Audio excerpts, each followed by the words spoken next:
आज पीएम मोदी, नेता विपक्ष और सीजेआई की बैठक। सीबीआई प्रमुख को लेकर होगी बातचीत। मार्च से ही खाली पड़ा है सीबीआई चीफ का पद।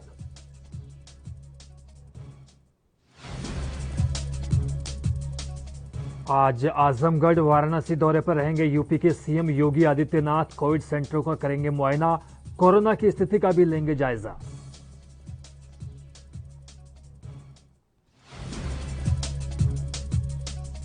एमपी में कमलनाथ के इंडियन कोविड बयान पर सीएम शिवराज का पलटवार। बोले, राजद्रोह वाले बयान पर सोनिया गांधी तुरंत करें कार्रवाई।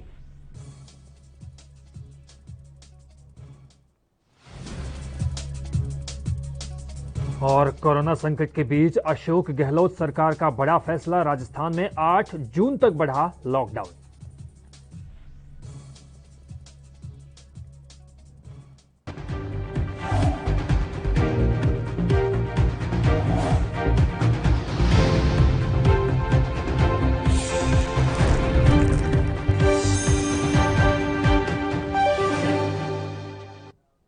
नमस्कार, स्वागत है आपका एनबी न्यूज में और मैं हूं जुबैर खान। देश में कोरोना संक्रमण में तेजी से आ रही गिरावट और ठीक होते मरीजों की बढ़ती संख्या को देखते हुए जून के पहले हफ्ते से लॉकडाउन से राहत मिलने की उम्मीद अब बढ़ गई है।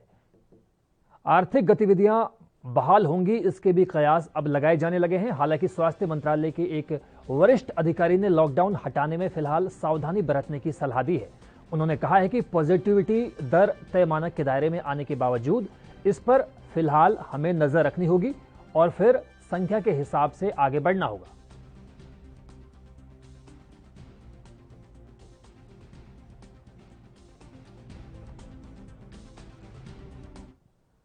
भारतीय किसान यूनियन नेता राकेश टिकैत ने कहा है कि किसान संगठन केंद्र के साथ बातचीत शुरू करने को तैयार हैं, लेकिन ये बातचीत नए कृषि कानूनों को वापस लेने पर होनी चाहिए। उन्होंने कहा कि मांगे पूरी होने से पहले किसानों के प्रदर्शन स्थल से हटने का कोई सवाल पैदा ही नहीं होता। टिकैत मोहाली में अभय सिंह संधू के परिवार से मिलकर शोक जताने पहुंचे थे। स्वतंत्रता सेनानी भगत सिंह के भतीजे संधू की हाल ही में कोविड के बाद आई मुश्किलों की वजह से मौत हो गई थी।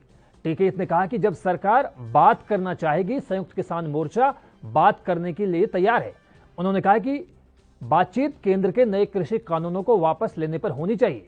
वहीं हरियाणा के हिसार में किसानों द्वारा आहूत प्रदर्शन को लेकर सुरक्षा कड़ी की गई है। जिले में पिछले रविवार को हुई हिंसक झड़प के सिलसिले में 300 से ज्यादा किसानों के खिलाफ मामले दर्ज किए जाने के बाद किसानों ने प्रोटेस्ट का आह्वान किया।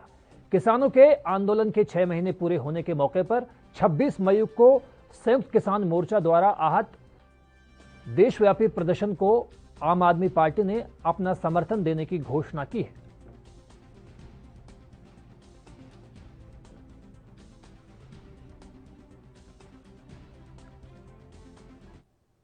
भारत के विदेश मंत्री एस जयशंकर आज अमेरिका के दौरे पर पहुंच गए हैं। उनका यह दौरा 28 मई तक जारी रहेगा, जिसमें वो कोरोना से जुड़े सहयोग को लेकर बातचीत करेंगे। जानकारी के मुताबिक इस दौरान विदेश मंत्री की अमेरिकी लीडर्स और अन्य स्टेक होल्डर्स के साथ वैक्सीन खरीदने को लेकर भी बातचीत हो सकती है। इस दौरान वो संयुक्त राष्ट्र के महासचिव एंटोनियो गुतेरेस से भी न्यूयॉर्क में मुलाकात करेंगे। इसके बाद वो अमेरिकी समकक्ष एंटनी ब्लिंकन से भी मुलाकात करेंगे। वहीं अमेरिका पहले ही घोषणा कर चुका है कि वो अपने पास मौजूद स्टॉक से 80 मिलियन टीके जरूरतमंद देशों को बांटने जा रहा है। जानकारी के मुताबिक अमेरिका के पास 60 मिलियन एस्ट्राजेनेका वैक्सीन और फाइजर, मॉडर्न और Johnson and Johnson covid vaccine का स्टॉक है। अमेरिका कोविड-19 वायरस के खिलाफ भारत की लड़ाई में सहायता करने में महत्वपूर्ण भूमिका निभा रहा है। ये पहले से ही बड़े ऑक्सीजन कंसंट्रेटर, रेमडेसिविर जैसी महत्वपूर्ण दवाएं भारत को दे चुका है। साथ ही वैक्सीन बनाने वाली company serum institute of India के लिए कच्चा माल प्रदान कर चुका है, जो कोविशील्ड का उत्पादन कर रही है।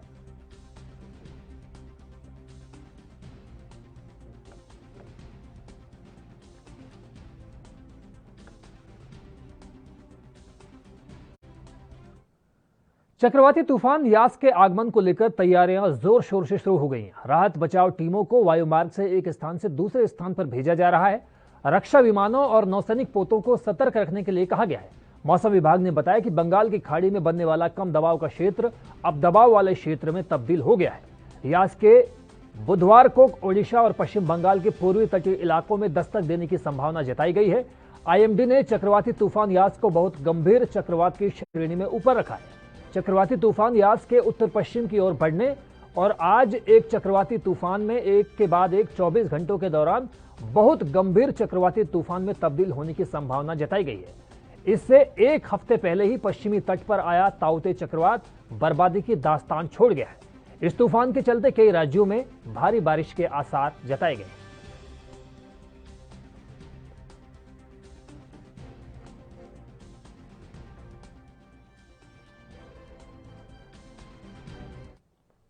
और इस वक्त रुख करेंगे एक बड़ी खबर का जो हरियाणा प्रदेश से सामने आ रही है। जी हां, इस वक्त की बड़ी खबर आज हरियाणा के हिसार जिले में किसानों का प्रदर्शन है। 350 किसानों पर केस दर्ज किए जाने की मुखालिफत में ये प्रोटेस्ट हरियाणा के हिसार जिले में किया जाएगा। किसान आयुक्त कार्यालय का घेराव करेंगे। ये बड़ी खबर आपके टीवी स्क्रीन पर मौजूद। किसान आज आयुक्त कार्यालय का घेराव करेंगे। इसी के मद्देनजर सुरक्षा के कड़े इंतजाम भी किए गए।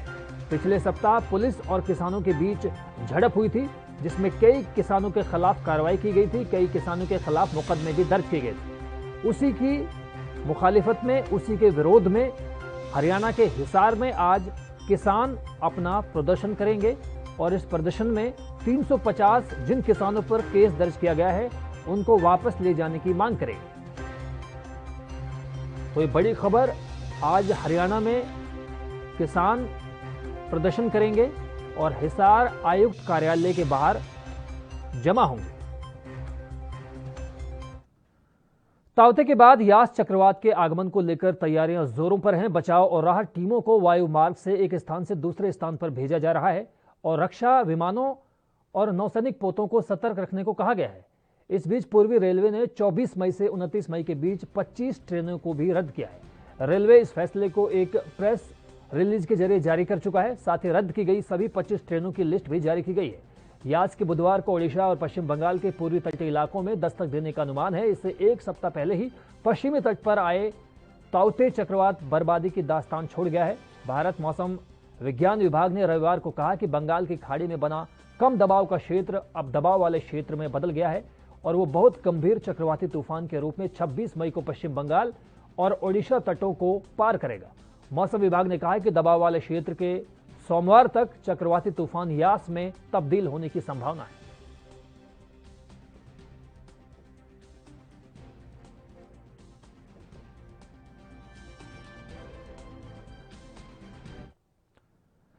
राज्य के 6 जिलों में 18+ के लिए टीका का सिर्फ एक दिन का स्टॉक बचा है। यदि टीके की आपूर्ति नहीं हुई तो मंगलवार से इन जिलों में टीकाकरण की गति थमने की संभावना है। रामगढ़, सरायकेला, देवघर, धनबाद, बोकारो और चतरा जिले में 18+ के लिए टीका का एक ही दिन का स्टॉक बचा हुआ है। वहीं चतरा और गिरिडीह में 18+ के लिए कोवैक्सीन की डोज का स्टॉक खत्म हो गया है। वहीं कई जिलों में काफी कम संख्या में स्टॉक देखा जा रहा है। हालांकि स्वास्थ्य विभाग के आईईसी ने कहा कि 18 साल से ज्यादा उम्र के लोगों का कोटा राज्य सरकार खरीदती है। जहां कोवैक्सीन नहीं है वहां कोविशील्ड है। उन्होंने कहा कि यह सही है कि डिमांड और सप्लाई में गैप है, पर टीकाकरण बंद करने जैसी स्थिति अभी नहीं आई है। अभी 18 साल से ज्यादा के लोगों के लिए कुल 1,49,005 डोज बाकी।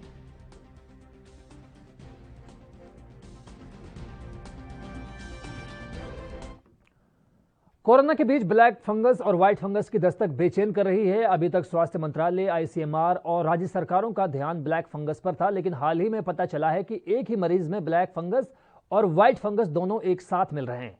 चिकित्सकीय लिहाज से ये स्थिति काफी गंभीर बताई जाती है, जिसमें मौत की आशंका कई गुना ज्यादा बढ़ जाती है।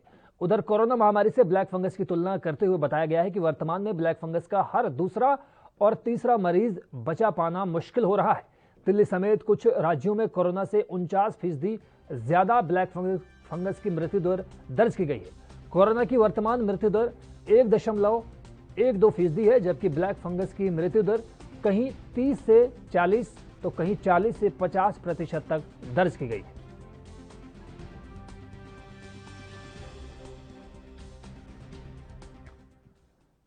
आंदोलनकारी किसान संगठनों ने कोरोना की दुहाई देते हुए एक बार फिर से वार्ता शुरू करने के लिए पीएम नरेंद्र मोदी को पत्र लिखा है, लेकिन उनके अंदर घमासान शुरू हो गया है और आने वाले दिनों में इसके और गहराने की संभावना जताई गई है। दरअसल किसान संगठनों के अंदर शामिल 11 वाम संगठनों ने अंदरूनी बहस में सीधे सीधे उन 9 नेताओं पर अंगुली उठाई है जिन्होंने वार्ता के लिए चिट्ठी लिखी है और पंजाब के 32 संगठनों की बैठक बुलाने का आह्वान किया है।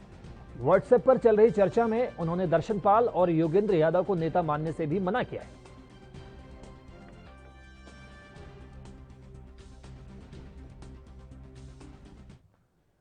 यूपी के मुरादाबाद के भगतपुर थाना इलाके में उस समय हड़कंप मच गया तब जब तेज रफ्तार से आ रहे एक गैस ट्रक ने बाइक सवार को रौंद डाला। हादसे में मौके पर ही बाइक सवारों की दर्दनाक मौत हो गई। घटना को अंजाम देकर ट्रक ड्राइवर मौके से फरार हो गया। पुलिस ने मौके पर पहुंचकर शवों का पंचनामा कर पोस्टमार्टम के लिए भिजवा दिया है।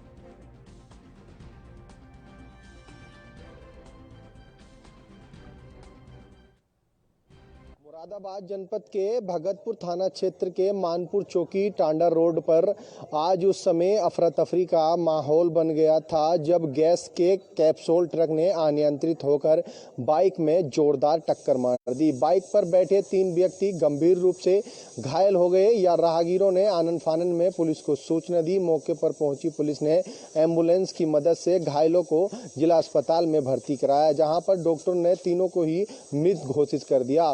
मौके पर पहुंची पुलिस ने तीनों का पंचनामा भर डेड बॉडी को पीएम के लिए भेज दिया है। आपको बताते चलें, परसूपुरा बाजे निवासी अपनी 1.5 साल की पुत्री का इलाज के लिए टांडा जा रहा था, जहां पर यह सड़क हादसा हो गया जिसमें 3 लोगों की मृत्यु हो गई है।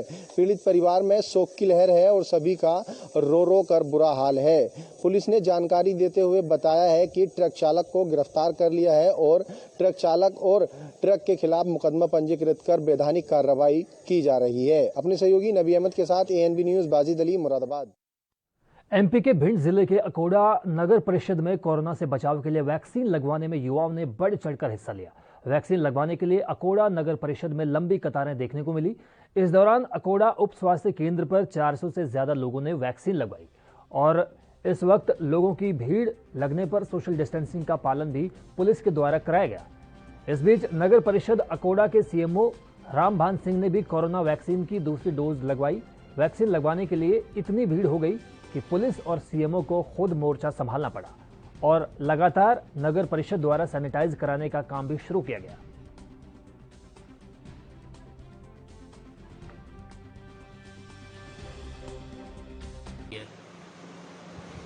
आज नगर परिषद अकोड़ा स्वास्थ्य केंद्र पर वैक्सीनेशन हो रहा है, जिसमें कि नगर परिषद द्वारा जो है सैनिटाइजर का छिड़काव कराया गया है और सोशल डिस्टेंस का पालन लोगों से करवाया जा रहा है और जो मास्क नहीं लगाए उनको मास्क लगाने के लिए प्रेरित किया जा रहा है। फिलहाल वक्त एक ब्रेक का हुआ है, जल्द लौटते हैं।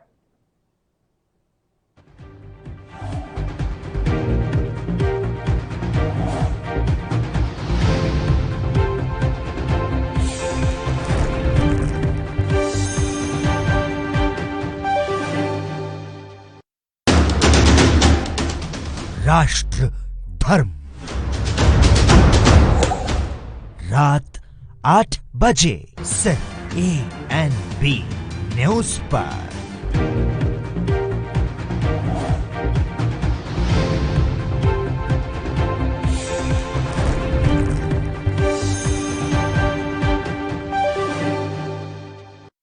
तो ब्रेक के बाद स्वागत है आपका। यूपी के मिर्जापुर जिले के देहात कोतवाली में बारात में कुर्सी को लेकर हुए विवाद में एक 14 वर्षीय बालक की पीट कर हत्या कर दी गई।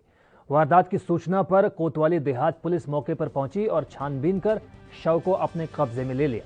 पुलिस की तत्परता से 3 आरोपियों को गिरफ्तार किया गया है। इनसे पूछताछ के बाद उन्हें गिरफ्तार कर कानूनी कार्रवाई की जा रही है।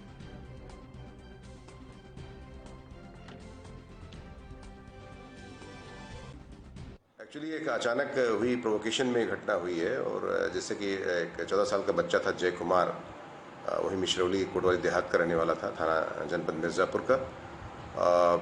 कल बीती रात की बात है, लगभग 3 के आसपास वहाँ एक जो गांव में जो परंपरा होती है उस हिसाब से कुछ चल रहा था कार्यक्रम। उसी कार्यक्रम में जो है कुर्सी को लेकर झगड़ा हो गया, बैठने को लेकर के, और कुर्सी को लेकर जो झगड़ा हुआ उसी में मारपीट के दौरान लड़के को कहीं वाइटल प्लेस पे चोट लग गई और जिसकी वजह से उसकी मृत्यु हो गई है।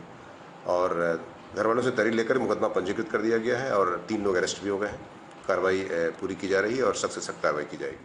मिर्जापुर जनपद के देहात कोतवाली थाना क्षेत्र के लाहौली गांव में ऑर्केस्ट्रा आई हुई थी। उसी में ऑर्केस्ट्रा देखने के लिए गांव के ही युवक कुछ पहुंचे थे और दुल्हन के चचेरे भाई भी वहां पर मौजूद था। कुर्सी पर बैठने को लेकर गांव के युवक और दुल्हन के चचेरे भाई से विवाद बढ़ गया। बात इतना बढ़ गया कि मारपीट की नौबत आ गई और युवकों ने दुल्हन के चचेरे भाई को इतना मारा कि उसकी हालत गंभीर हो गई और अस्पताल में जाते समय उसकी मौत हो गई। हालांकि 3 युवकों को पुलिस ने गिरफ्तार कर कार्रवाई करते हुए जेल भेज दिया। मिर्जापुर के एनबी न्यूज संवाददाता रामकुमार सिंह।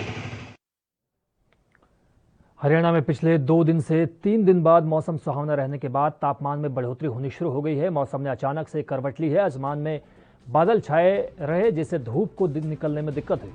इसके साथ ही मौसम में ज़्यादा गर्मी नहीं महसूस हो रही है, मगर मौसम विज्ञानियों की माने तो आने वाले वक्त में गर्मी देखने को मिल सकती है, क्योंकि फिलहाल ऐसा कोई वेदर सिस्टम नहीं बन रहा है जिससे मौसम में तब्दीली आए। आज हिसार में रात को तापमान 23.2 डिग्री सेल्सियस दर्ज किया गया। नोतपा में भी 25 मई से शुरू होगा।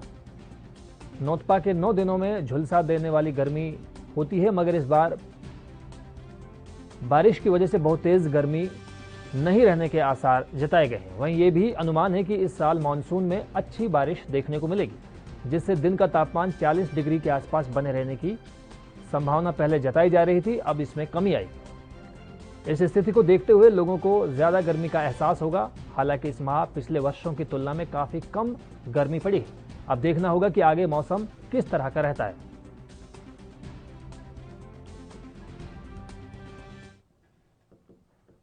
यूपी के जालौन में केंद्र सरकार की प्रधानमंत्री गरीब कल्याण योजना के अंतर्गत किए जा रहे निःशुल्क खाद्यान्न का जिला आपूर्ति अधिकारी और सदर विधायक गौरी शंकर वर्मा के द्वारा औचक निरीक्षण किया गया। निरीक्षण के दौरान वितरण किए जा रहे खाद्यान्न की स्थिति को जानने का उन्हें मौका मिला। साथ ही खाद्यान्न की क्वालिटी को भी चेक किया गया। इस अवसर पर जिला आपूर्ति अधिकारी अनूप तिवारी ने बताया कि प्रधानमंत्री गरीब कल्याण योजना के अंतर्गत सभी कार्ड्स धारकों को आगामी 3 महीने तक निःशुल्क खाद्यान्न वितरण किया जाएगा। इसी को लेकर वो उरई के करमेर रोड स्थित खाद्यान्न वितरण केंद्र पर पहुंचे।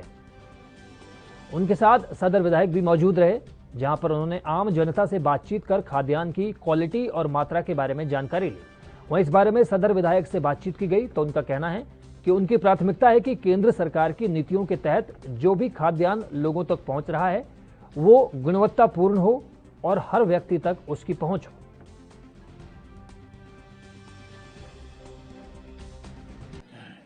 आज जो है यहाँ पर जो वितरण चल रहा है, जो प्रधानमंत्री गरीब कल्याण अन्न योजना के तहत निःशुल्क वितरण जो किया जा रहा है, ये जो है लाभार्थियों को उनके कार्ड पर जो यूनिटें हैं उसी के निर्धारित मात्रा में निःशुल्क रूप से जो है निरंतर किया जा रहा है।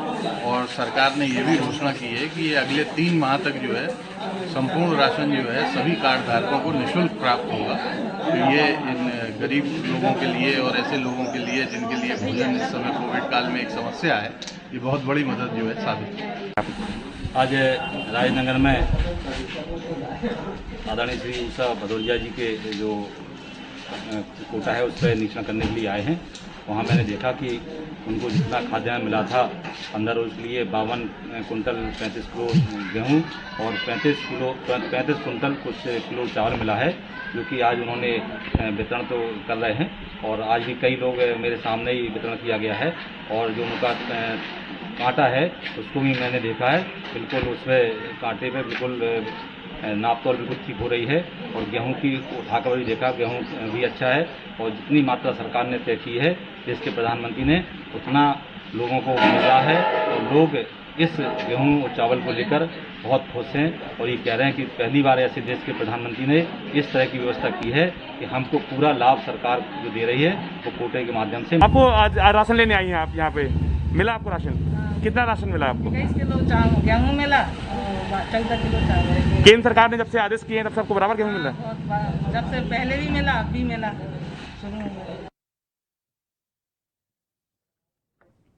मध्य प्रदेश में कोरोना संक्रमण को देखते हुए राज्य सरकार और पुलिस प्रशासन अलर्ट मोड पर है, जिसके चलते प्रदेश में कोरोना कर्फ्यू लगाया हुआ है। कोरोना कर्फ्यू के चलते जहां पुलिस प्रशासन हर गली मोड़ पर मुस्तैद है, वहीं भोपाल की सड़कें पूरी तरह से सूनी पड़ी हुई हैं। हालांकि सीएम शिवराज सिंह चौहान ने 1 जून से अनलॉक करने के संकेत दिए, लेकिन फिर भी लोग सड़कों पर घूमते हुए नजर आ रहे हैं, जिसके चलते पुलिस प्रशासन ने बेवजह घूमने वाले लोगों को कोरोना टेस्ट कराने की सलाह दी है। पुलिस अधिकारी बिट्टू शर्मा ने बताया कि भोपाल में बेवजह घूमने वालों पर सख्ती बरती जा रही है, साथ ही बाहर निकलने वालों के कोरोना टेस्ट भी करवाए जा रहे हैं।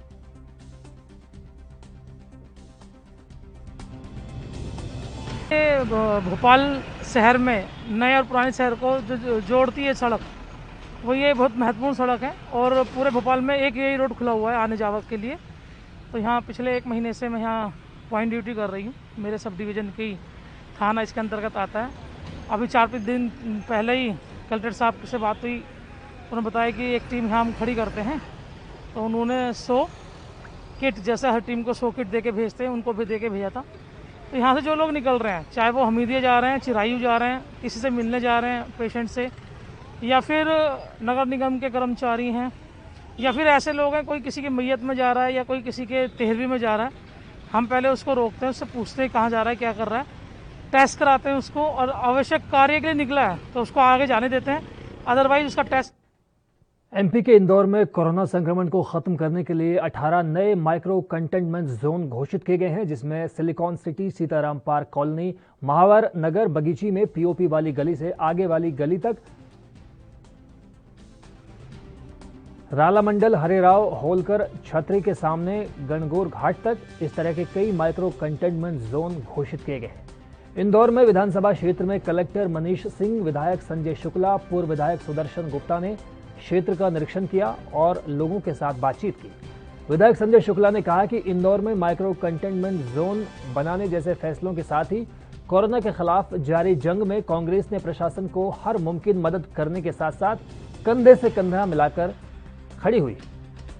कांग्रेस विधायक शुक्ला का कहना है कि कोरोना संक्रमण की रोकथाम के लिए दलगत राजनीति से दूर हम सभी दल एकजुट हैं। कलेक्टर मनीष सिंह सुबह से ही नगर के अलग अलग वार्ड्स के जांच कर रहे हैं। वो इस दौरान वार्ड्स में गठित आपदा प्रबंधन समितियों की बैठक भी ले रहे हैं।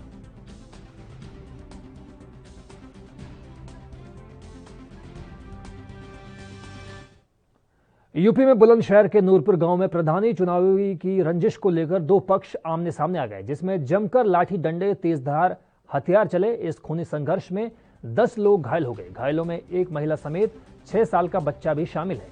झगड़े की सूचना मिलते ही भारी पुलिस बल मौके पर गांव में पहुंचा, जहां घायलों को सीएचसी अस्पताल भेज दिया गया। वहीं गांव में इस संघर्ष को लेकर भारी पुलिस बल की तैनाती की गई है।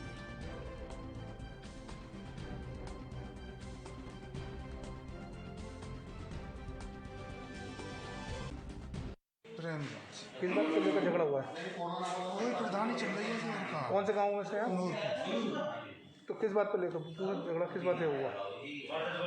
अब कहाँ बताओ, एक बच्चा था उसके उससे चिपट गए ये। हम तो घर से भाग के आए जंगल में। जी जी। जो हम वहाँ से भाग के आए तो वो नीचे गिर के मार रहे हुआ, जो बचाया। कौन लोग थे वो? यही है बगल में पड़ोसी और कोई प्रधान।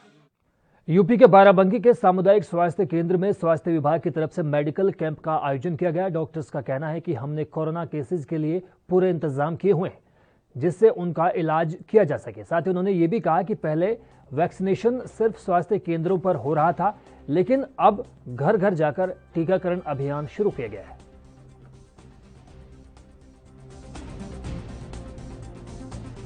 देखिए, हमारे अस्पताल में इस समय हमने 4 डेडिकेटेड बेड जो भी कोरोना सस्पेक्टेड केसेस हैं उनके लिए किए हुए हैं, और सरकार ने ऑक्सीजन कंसंट्रेटर और ऑक्सीजन की सप्लाई हम लोग ने पूरी आपूर्ति रखी हुई है कि जिस तरह के कोई भी केसेस आते हैं तो हम लोग यहाँ पे हैंडल कर सकें। उसका बाकी जांच में या जो भी उसकी आती है दिक्कत होती है तो हम उसको फिर आगे जो भी अस्पताल है L2 या L3 जैसी भी ज़रूरत है वहाँ हम उनको भेज सकें।